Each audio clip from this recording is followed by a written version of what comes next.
మూడో గుడ్ల మీద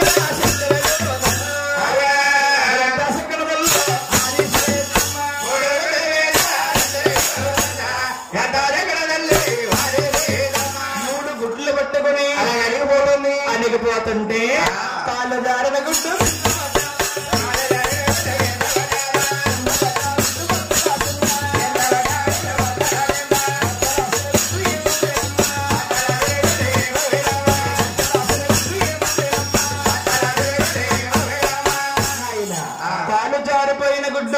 పడిపోయింది. ఆ గంగలో పడ్డ గుడ్డు బదలాసిన పేడులు కిందన్న పేడిపోయింది.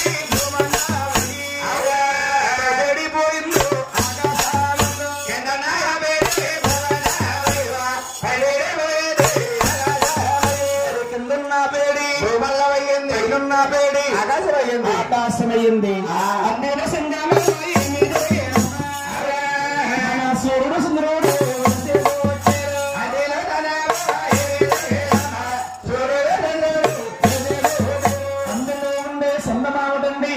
మన సూర్యుడు సుందరుడు అలా ఉదయించారు. రాలిన రవ్వలు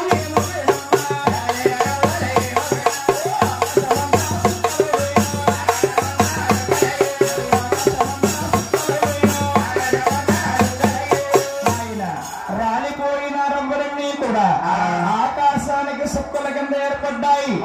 ఇలా ఉంటుండగా మహాతల్లి ఎలా ఉందా రెండో గుడ్ల మీద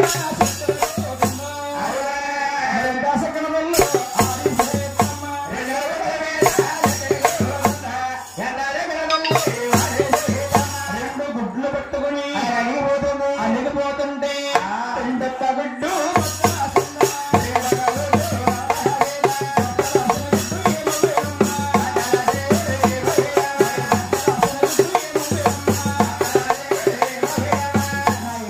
రెండో గుడ్డు బద్దలాస్తాయి. ఆ గుడ్డు లోపల అగ్గను పుట్టింది, వాయువు పుట్టింది.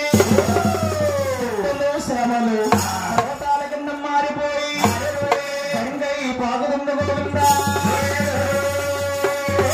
మీ సభా ప్రజలు ఆశ్చర్యముగా అడుగుతున్నారు. ఏమనండి గారు ముందు గంటగా పుట్టిందన్నారు. మళ్ళీ గంగై పాగుతమేమిటి అనుకోవచ్చమ్మా.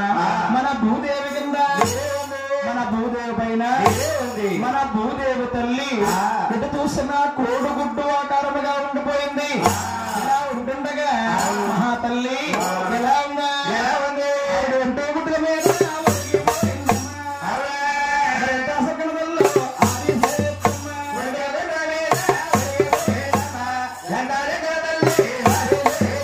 ఎంత గుడ్డు పెట్టుకుని అలా ఉరిగిపోతుంటే తల్లి మేడల గుడ్డు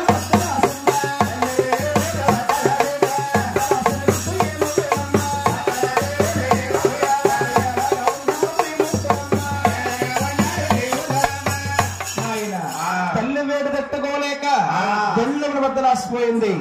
ఆ గుడ్డు లోపల ఈ ముగ్గురు అబ్బాయిలు పుట్టారు. గోవిందా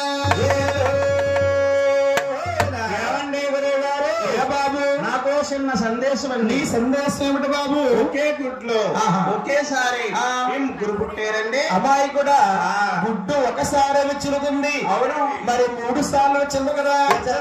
ఈ ముగ్గురు పుట్టగానే మహాతల్లి ఏమి చేస్తుంది?